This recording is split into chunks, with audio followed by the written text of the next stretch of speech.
Friends, welcome to fear zone Tamil. நீங்கள் பார்த்துக்கிட்டு இருக்கிறது outlaws game play part 6. Maybe இது ஒருவேளை எண்டாக கூட இருக்கலாம். போன பார்ட்டில் நாம் இந்த லிஃப்ட் வழியாக மேலேருந்து கீழே இறங்கி வந்தாங்க. இப்போ இந்த லிஃப்ட் இல்லை, மேலே போயிடுச்சு நம்மளை விட்டுட்டு. ஓகே, ஐ திங்க் நம்ம ஏதோ ஒன்று நடக்குது. எவனோ இதில் நம்மளை கண்காணிச்சிக்கிட்டு இருக்கான்னு நினைக்கிறேங்க, கேமரா வழியாக. ஓ, லிஃப்ட்டாக வந்துட்டு மேலே போகுது. அப்போ ஏதோ ஒன்று மேலே இருந்து கீழே வந்திருக்கு. அது வால் ரைடராக இருக்க வாய்ப்பு இருக்குது. ஏன்னா அவன் தான் கண்ணுக்கு தெரிய மாட்டான், காற்றோட காற்றா கலந்து போயிடுவான். ஹலோ சார், வால் ரைடர் சார், என்னை மட்டும் எதுவும் பண்ணிடாதீங்க. ஓகே ஃப்ரெண்ட்ஸ், நீங்கள் இன்னும் லைக் பண்ணாமல் இருந்தால் லைக் பண்ணிவிடுங்க. சப்ஸ்கிரைப் பண்ணாத நண்பர்களும் சப்ஸ்கிரைப் பண்ணிவிடுங்க. அப்பா, இப்போ தாங்க இந்த கேம்லேயே ஒரு வெளிச்சத்தை பார்க்குறேன். அப்பா மக்களே, இந்த இடம் ஞாபகம் இருக்கா? ஸ்டார்டிங்கில் மயக்க ஊசி போட்டு ஃபாதர் நம்மக்கிட்ட ஒரு வீடியோ காமிப்பா பாருங்க, அந்த இடம் தாங்க இது. இங்கே பாருங்க, இந்த வேலையெல்லாம் பண்ணது அந்த வால் ரைடு தான். ஸோ டாக்குமெண்ட் இருக்குது, என்னென்னு பார்க்கலாமா? இது ஏதோ ஒரு நாவலை பற்றி எழுதியிருக்கானுங்க. நாவல் எப்படின்னா, இதை பாருங்கள், மார்காஃப் கார்பரேஷனு. ஸோ வால் ரைடரோட ப்ராஜெக்ட் லோகோ இப்படி தான் இருக்குமா? ஓகேங்க. அந்த நாவல் ஏதோ ஃப்ராங்க்ஸ்டீன் அப்புறம் மாடர்ன் ப்ரொமோத்தியஸ்ன்னு போட்டிருந்துச்சு. அப்புறம் அந்த ஆர்த்தரோட பேர், அந்த எழுதின ஆர்த்தரோட பேர் எதுவும் குறிப்பிடப்படலைங்க. அது மட்டும் தான் போட்டிருந்துச்சு, வேறு எந்த டீட்டெயிலும் இல்லை. இங்கே பாருங்கள் கொடூரத்தை. ஏங்க நசுக்கி போட்டுருச்சுங்க இடுப்புக்கு கீழே ஒன்றும் இல்லைங்க. இது எல்லாத்தையும் பண்ணது அந்த வால் ரைடர் தாங்க. ஐயோ டே, இவன் நல்லவனா கெட்டவன்? மோர்ஃபோஜெனிக், நான் சொன்ன பாருங்க, மோர்ஃபோஜெனிக் என்ஜினோட சேம்பர் ரைட் சைடு போகணுமாமா. நம்ம இந்த பக்கம் தான் போய்கிட்டு இருக்கோம். எல்லாம் நம்ம ஏங்க நம்ம உடல் உறுப்புலாம் இப்படி தான் இருக்குமா? பயமாக இருக்குங்க. ஐயோ, வயிற்றை தொட்டு பார்த்தாவே எனக்கு பயமாக இருக்குது. ஏன்னா என் உடல் உறுப்புலாம் அப்போ இப்படி தான் இருக்குமா? என் வயிற்றுக்குள்ளே இருக்கிறதுலாம். ஐயோ, நம்ம செத்தா ஒன்றுமே இல்லை. கொடுமைங்க. இதை இங்கே ஒரு என்ன போட்டிருக்கு, அதில் என்ன போட்டுருச்சு அப்படின்னா, மக்களே, இந்த ப்ராஜெக்ட் வால் ரைடர் வந்து ஒரு தோல்வி அடைஞ்ச ப்ராஜெக்டாமா. அப்புறம் இந்த முர்காஃப் நிறுவனம் வந்து மனுஷங்களை மதிக்கவே இல்லையாமா. இவனுங்களாம் இப்படி பண்ணுறதை பார்த்தா அவனுங்களாம் மனுஷங்களை மதிக்கிற மாதிரியே தெரியுது. அவனுங்க தாங்க மிருகத்தோட கொடூரமான மிருகங்கள். அது நோயாளிகளை பரிசோதனை பண்ணுற இந்த முர்காஃப் நிறுவனத்திலாம் சர்ற மாதிரியாக வெட்டி வீசுனுங்க. எனக்கு வர கோபத்தெல்லாம் பையன் மூச்சு வாங்குது அப்படின்னு இங்கே ஏதோ இருக்குங்க. எக்ஸிட்டு இங்கே பாருங்க, மஞ்சள் நிற வெயில் வானத்திலிருந்து அடிக்குதுங்க. ஆஹா, நமக்கான விடுதலை அந்த பக்கம் இருக்குது. இருந்தாலும் நம்ம இங்கே போய் பார்த்துட்டு போயிடலாம். Morphogenic engine sine theta cos theta = cosmos theta. அதாவது இதில் என்ன போட்டுருச்சு அப்படின்னா, சில கணிதமும் விஞ்ஞானமும் மனிதர்களை வந்து சூப்பர் நேச்சுரலாக மாற்றி விட்டுருதாமா. ஐயோ, புரியுதுங்களா? ஒரு அபூர்வ சக்தியை படைக்க முற்பட்டிருக்கானுங்க. இந்த அந்த மோர்ஃபோஜெனிக் இன்ஜினை வச்சு எங்கே பாரு நம்மளால தான் பண்ணி விட்டு போயிருக்காங்க. ஆக்சுவலாக 2-3 டைம் நம்மளை தாண்டி போனால், ஆனால் நம்மளை கொல்லலை. விஷயம் இருக்கும். அப்போ விஷயம் இருக்கும். போச்சு. அவரா யூ பாஸ், இவனை அழிக்க முடியாது பாஸ், இவனை அழிக்க முடியாது. ஏன்னா இவன் சைன் திட்டா காசு திட்டா வச்சு உருவாக்கிட்டு இருக்கானுங்க. இவங்கிட்ட மோதணும் அப்படின்னா நாம தான் அழிஞ்சிருவோம். முடிஞ்ச அளவுக்கு ஓட வேண்டியதா. பின்னாடியே தொடங்கிட்டு வரான். வரானா? வரா கதவை. டேய், நீனும் சாகலடா. ஆட்டா பாவி, மாட்டினாங்க போட்டவன. அந்த குண்டனை சொருவு தூக்கி அடிடா. எவ்வளோ திமிரு, போடு நெஞ்சா பத்தி. வால் ரைடர் பாருங்க. இதை யூடியூப்ல போட்டு நான் பிரபலம் ஆயிருண்டா. டே, சூப்பர் நேச்சுரலுக்கு ஒரு சூப்பர் கண்டென்ட் கிடச்சிருச்சு எனக்கு. உயிரை படைய வச்சு குண்டரை போட்டு தள்ளியிருக்கேன். இருங்க, என்னமோ போட்டிருக்கு. ஒன்றும் இல்லைங்க, இந்த லெட்டரில் வந்து நம்ம இந்த குண்டை மேலே வெறுப்பை காமிச்சிருக்கோம். டே, நீ இந்த மாதிரி தான் சாவணும். உன்னோட எலும்பு மஞ்செல்லாம் செவுரில் அடித்து தெருக்கணும்டா. உன்னை கண்டபடி வெட்டுவுண்டா. யார் இது?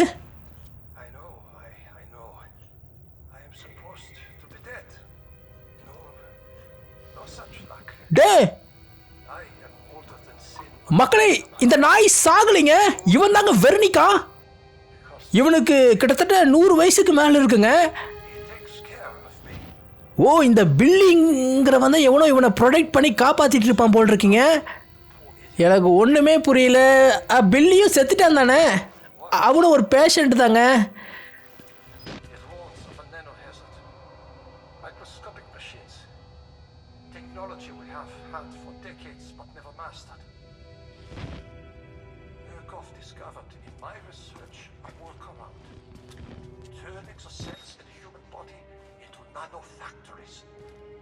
Natural function of cells to produce molecules, but through psychosomatic direction, we engineered the precise molecules necessary.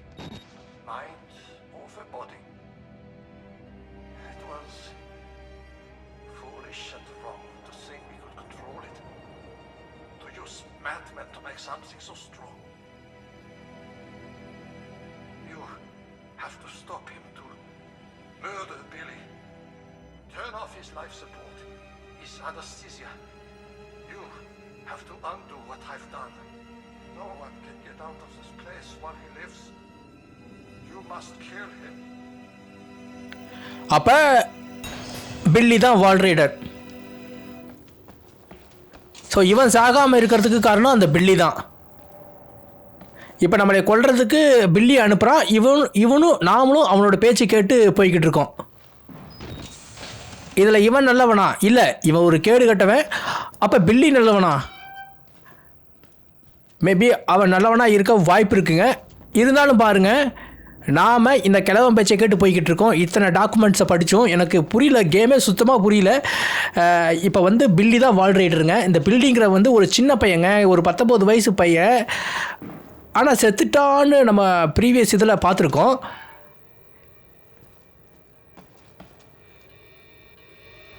அவன் அந்த காலகட்டத்தில் செத்துருக்காங்க. இப்போ அவனுக்கு ஓ பில்லி பில்லி பில்லி பில்லி விட்டுரு பில்லி, நான் நல்லவன் பில்லி, விட்டுரு பில்லி.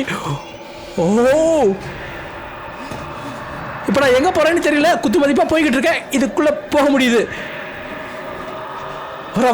வராங்க. ஐயோ, ஒன்றுமே புரியல. டே விட்றா, டே தம்பி பில்லி, கதவா சாத்து. அவ்வளோதானா? இங்கே தான் நின்றுக்கிட்டு இருக்கான்.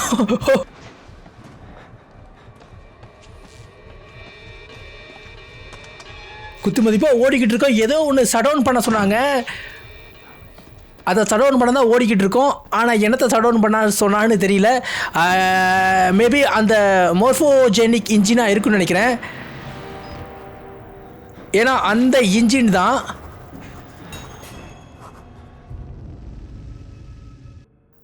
ஓகே. இப்போ பார்த்தீங்கன்னா இதுதான் மோர்ஃபோஜெனிக் இன்ஜின். இதுதாங்க பில்லின்னு நினைக்கிறேன். இருங்க, முதல்ல இதை பார்த்துடலாம். முதல்ல டாக்குமெண்ட் முக்கியங்க. அதாவது இந்த டாக்குமெண்ட்டில் என்ன தேவை போட்டுருச்சு, ஒரு நோயாளியை எப்படி பார்க்குறானுங்க அப்படின்னா, இந்த முர்காஃப் நிறுவனம் அவனை ஒரு மனுஷனாக பார்க்குறது இல்லை. எப்படின்னா அவனை ஒரு இயந்திரமாக பார்க்குறானுங்க. இது என்னது? அதாவது இதில் என்ன போட்டிருக்கு அப்படின்னா, அந்த பில்லிங்கிறவன் வந்து ஒரு 23 வயசு சின்ன பையங்க. ஆனால் இவன் அனுபவித்த வேதனை பார்த்திங்கன்னா கிட்டத்தட்ட ஒரு 50 வருடம் வந்து ரொம்ப கஷ்டப்பட்டுருக்காங்க. அதனால் இவன் தான் அந்த பில்லி. இப்போ அனஸ்தீசியால் இருக்கான். இவனை கொல்றது கூட ஒரு கருணையாக இருக்கும் அப்படின்னு நம்ம அந்த லெட்டரில் குறிப்பிட்டிருக்கோம். எல்லாத்துக்கும் காரணம் அந்த முர்காஃப் தான். ஓ, இங்கே ஏதோ பண்ணணும் போல் இருக்குங்க.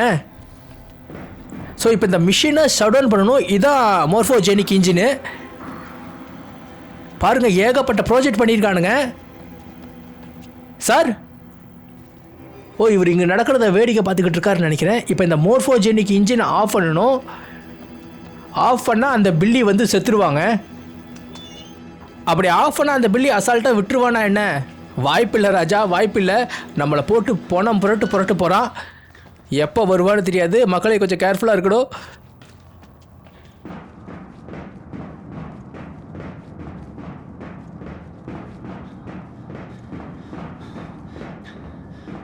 இப்போ நம்ம எங்கே போய்கிட்டு இருக்கோம்னு எனக்கு ஒரு ஐடியா இல்லை, குழு கிடையாது. ஸோ காட்டுற பக்கம் பார்க்குற பக்கமெல்லாம் போயிட்டுருக்கேன். இங்கே ஒரு டாக்குமெண்ட் கிடச்சிருச்சுங்க.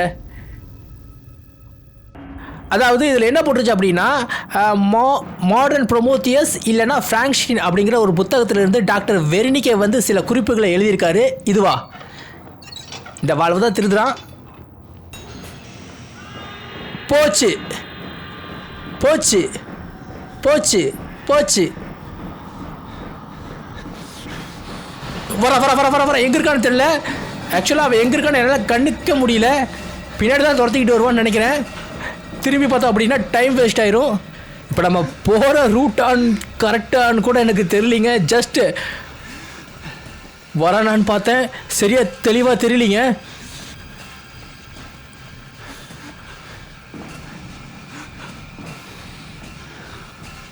ஸோ இங்கே தான் வழி போகுது. முதல்ல இங்கே போவோம்.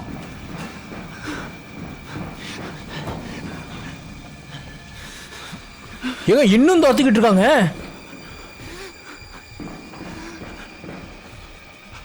இங்கெல்லாம் இருட்டா இல்லை, கண்டிப்பாக ஒளிய முடியாது.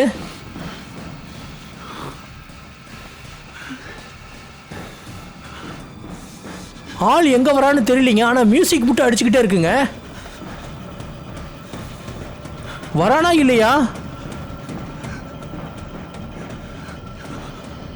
அவரா வர வர வர வர வரா. எங்க வழின்னு தெரியல. ஆனா நம்ம போற பக்கம் எல்லாமே வழிதான். போ போ போ போ. தாண்டிடுமா? தாண்டிடு. அவ்வளவுதாங்க.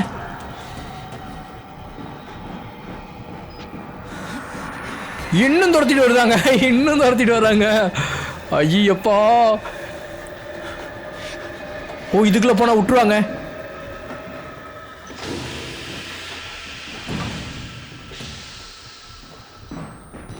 மியூசிக் ஸ்டாப் ஆயிடுச்சு. ஆமாம் விட்டுட்டா. அங்கே பாருங்கள் இன்னொரு நோட்ஸு. அந்த நோட்ஸுக்கே நான் இன்னும் அர்த்தம் சொல்லலை. அந்த நோட்ஸில் என்ன முதல்ல இதை படிச்சிடலாம். அதாவது இந்த டாக்குமெண்ட்டில் என்ன போட்டிருக்கு அப்படின்னா, இந்த பில்லி இருக்கான் பாருங்கள், இந்த பில்லியை வந்து ஒரு டாக்குமெண்ட்டில் கையெழுத்து வாங்கி ஏமாற்றிருக்கானுங்க. சோதனைக்கு உட்படுத்த போகிற டாக்குமெண்ட்டு.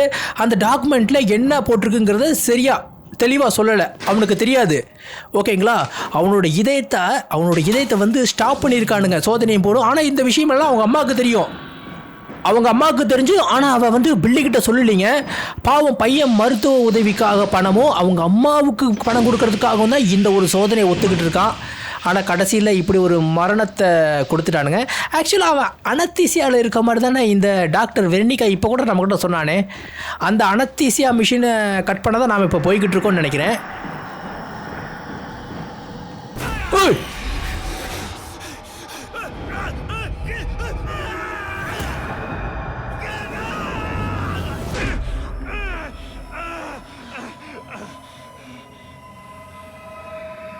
முடிச்சு விட்டுட்டான்டா பில்லி. விட்டுடா டே.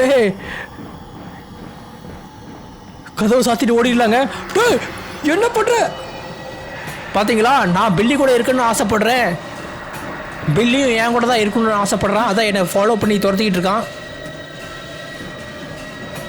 ஸோ இதுக்கு மேலே அந்த பட்டனை அமுத்தணும்னு நினைக்கிறேன்.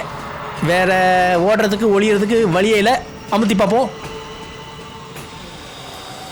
பில்லி. ஸோ இதாங்க பில்லி. அனஸ்தீசியால் இருக்க அவனுக்கு. ஐயோ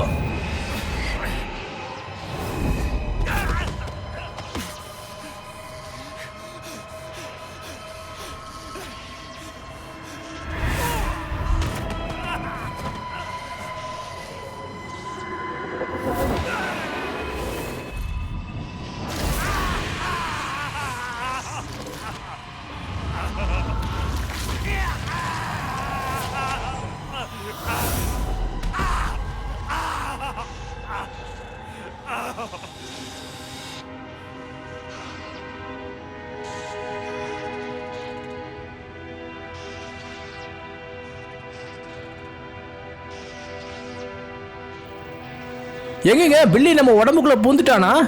நம்ம ஹோஸ்ட் ஆயிட்டோமா? கெட் அவுட்டா? ஆக்சுவலாக நம்ம பில்லியோட உடம்பை அழிச்சிட்டோங்க. அதனால் இப்போ இந்த பில்லி நம்ம உடம்புக்குள்ளே போயிட்டான்னு நினைக்கிறேங்க. இதை பாருங்க, சத்தம் கேட்குதா?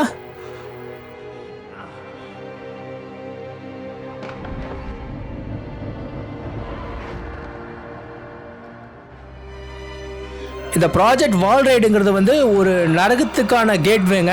இவங்க ஏதோ ஒரு super நேச்சுரலை உருவாக்கிட்டாங்க.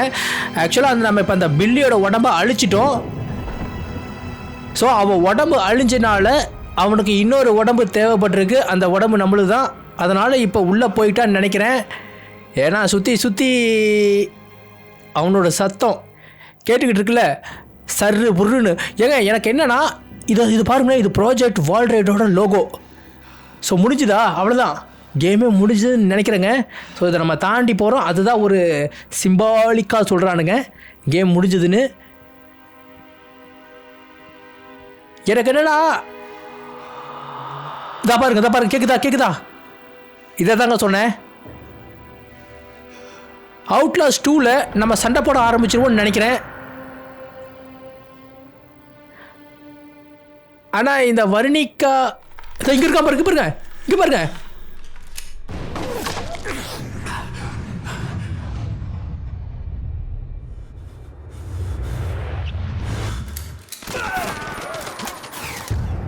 Gott im Himmel. You have become the host. Jesus God, what is that thing?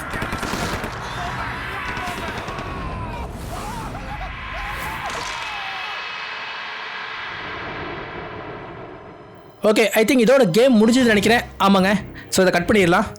எனக்கு தெரிஞ்சு இந்த பில்லி ஏன் வர்ணிகாவை உயிரோடு வச்சுருந்தா அப்படின்னா, அவனோட உடம்பை பாதுகாக்கணும். அவன் உடம்பு இருந்தால் தான் அவனோட ஆத்மா உயிரோடு இருக்கும். எப்படின்னா இந்த அவதார் படம் மாதிரி, ஒன்ஸ் நாம் அவன் உடம்பை அழித்த உடனே அவன் நம்மளோட உடம்பை ஒரு ஹோஸ்ட்டாக எடுத்துட்டான். அதனால் வெர்னிக்கே இனி தேவையில்லைன்னு வெர்னிக்கோட கதை முடிச்சுட்டா. இனிமேல் ஆயுசு முழுக்க அவன் நம்ம உடம்புல தான் இருப்பான்னு நினைக்கிறேன். கடைசியில் வெர்னிக்கோட கதையை முடிச்சது நீங்கள் பார்த்துருப்பீங்க. ஓகே ஃப்ரெண்ட்ஸ், இந்த இடத்துல இந்த கேம் பிளே முடியுது. உங்கள் எல்லாருக்கும் இந்த கேம் பிடிச்சிருக்குன்னு நம்புறேன். மறக்காமல் எல்லாரும் லைக் அண்ட் சப்ஸ்கிரைப் பண்ணிடுங்க. மீண்டும் சந்திப்போம்.